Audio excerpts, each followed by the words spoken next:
Hi, my name is Arenda Holladay, and I am an instructor of several correspondence courses for the Knitting Guild Association, and one of the courses I teach is Basics, which does exactly what it says it is. And in this video, I'm going to discuss placing and working bar increases, or increases that some of us know as KBF or KFB, knit front and then in the back. And generally you see these increases used in ribbing, in the last row of ribbing, and I've done a video on that topic. But sometimes for a decorative effect you may want to include them in stockinette, and you need to be careful when you place it. Now, these two swatches show a couple of things. This one shows how KFB or bar increases should be placed. When you're placing increases to shape a piece and it's symmetrical, say for a sleeve or a neckline for a top-down sweater, you want to make sure that they are mirrored. And by that I mean on either side of the piece they are the same type of increase, and there is the same number of stitches before and after. So I've got, or columns of stitches, 1, 2, 3, the selvage stitch, the next stitch in, and then I've placed these so that there are 2 stitches, 1, 2, 3. Those are mirrored. If you look at this example, on this side I've got 1, 2, 3 before the bar, and on this side I've got 1, 2. This is very common with this type of increase, because how you work it is you work it in a stitch, and the purl bump appears to the left of the stitch in which you make the increase. So on this side I went 1, 2, and then I worked it in the 3rd stitch from the selvage.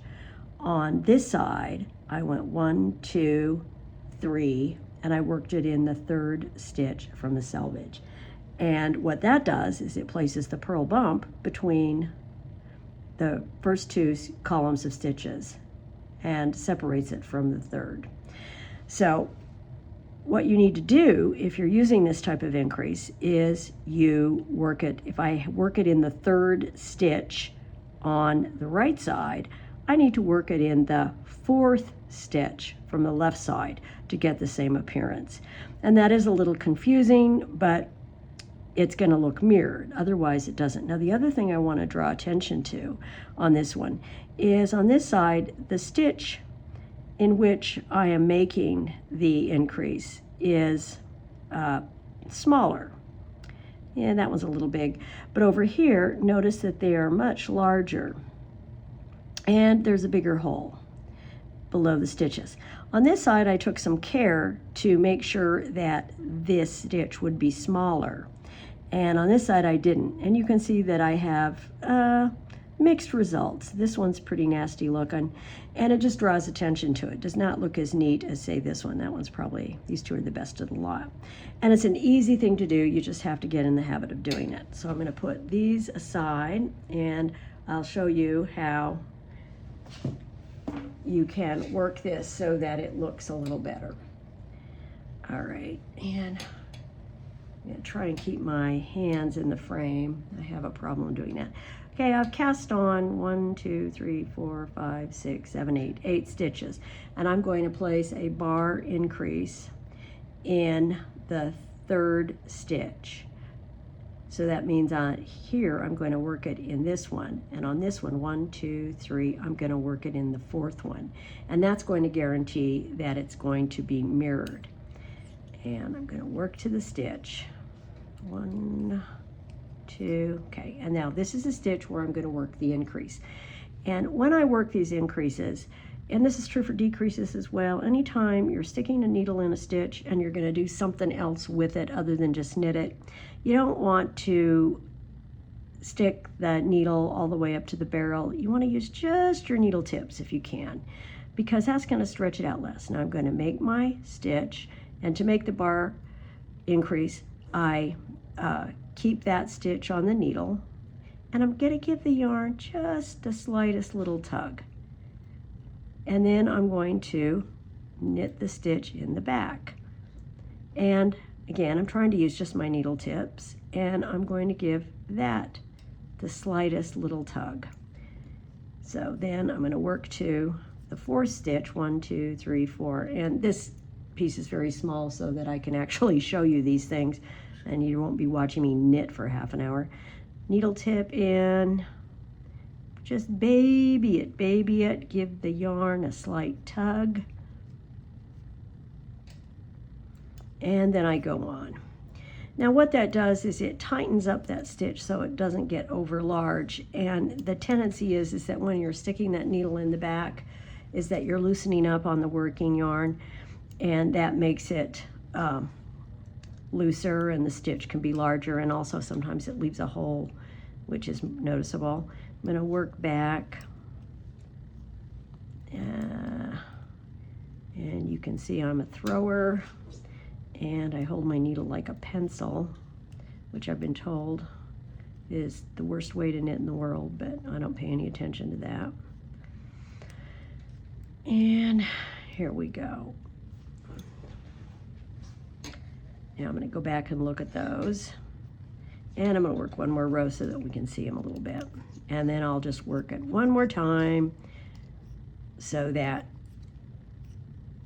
if you didn't catch how I did it the first time, you can see how I do it the second time.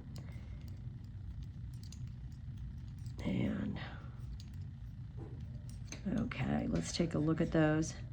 And you can see that the stitches are a little bit bigger, but they're smaller than they were on that sample I had a second ago. All right, so now I'm just gonna purl rapidly. Oops, I have a tendency to go up near the top. And whoops, here we go. And again, if I want to mirror it, I'm going to space it the same. Ooh, look at that nasty little thing. I'll go back and fix that so you can see how to do that. I'm going to work it in the third stitch from the right edge.